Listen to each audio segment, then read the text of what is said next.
Okay, the transatlantic slave trade. Has anybody heard of the transatlantic slave trade? Only one person? Okay, a couple more. Okay. The beginning of the slave trade. It all started because the Americas needed slaves to grow the crops. The workers and the plantation owners in the Americas needed slaves and laborers to grow and work for them.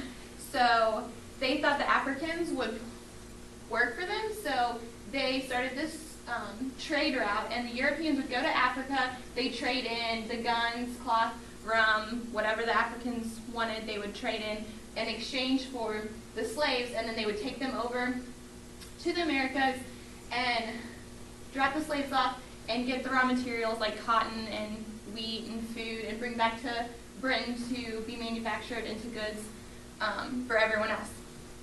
And so it's also called the triangular trade because it kind of forms a triangle going back and forth. So that's why it started, and it went from the 15th century to the 19th century. So it lasted a couple of centuries. The death marches. The Africans needed to get slaves in order to receive the goods from the Europeans.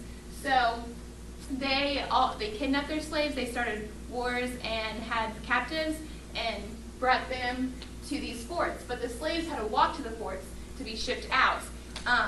They called these the death marches because many of the slaves died on the way to get to the forts to be shipped out.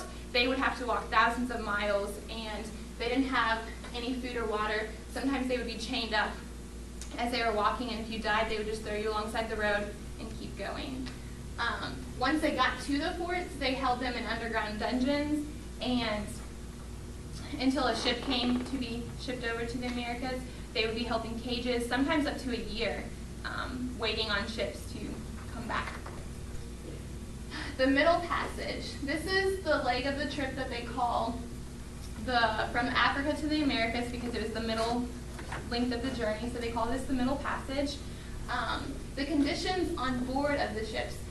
Slaves were crammed into the lower decks, and they would keep the women on this side and the boys and then the men on that side. This ship was a real slave trade ship, and this picture shows about 450 slaves crammed in, but the Burke usually carried about 500 to 600 slaves, so it was even more crammed than the picture shows.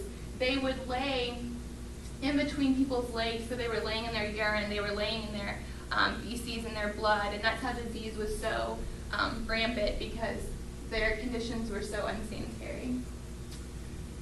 They would stack them, and they would be forced to lie on their backs, and they would be chained together, and if the person died next to you on the leg of the journey, you would just have to be chained to a dead person until you got to the Americas. Most of the time it was only 18 inches that they had to lay on, which they couldn't even turn around. They couldn't lay on their side. They couldn't do anything. Sometimes they were even chained by their neck to the floor to keep them there. And then slaves were given barely any food or water on the leg of the trip to the Americas. A lot of them died because of heat exhaustion, because they didn't have any water. It was so hot in there that they were literally suffocating to death because they didn't have any air to breathe because they would pack them in there so tight to get more slaves to the Americas. The women would be raped all the time. And then because disease was so rampant and so many slaves would die, if a slave became sick, they would throw them overboard to stop the spread of it. But smallpox and yellow fever were big among the slaves. They would wipe them out. Escaping. Many of the slaves would try to escape. Their only time that they could escape, since they were kept in the lower decks and never let out, was once they reached the Americas and they were transporting them from the ship to the land, they would try to jump overboard to kill themselves because they would rather die than go through what they have been going through.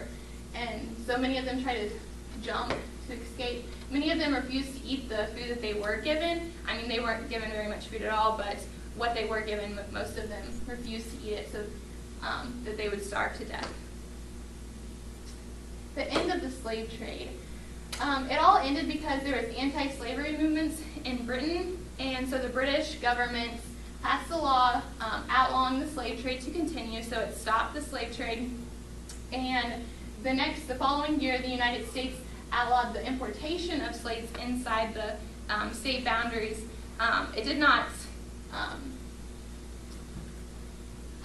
stop slavery, but it stopped it from new slaves being brought in, but they could still breed slaves inside the state boundaries. They just couldn't bring any more slaves inside. And so that's how it ended. The British Navy had to have boats out all the time because slavery was still an issue, and so there was still slave ships trying to bring slaves over to America and South America.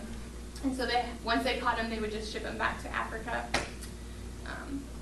And that's how it ended. Do you guys have any questions over the slave trade? Okay. That's it.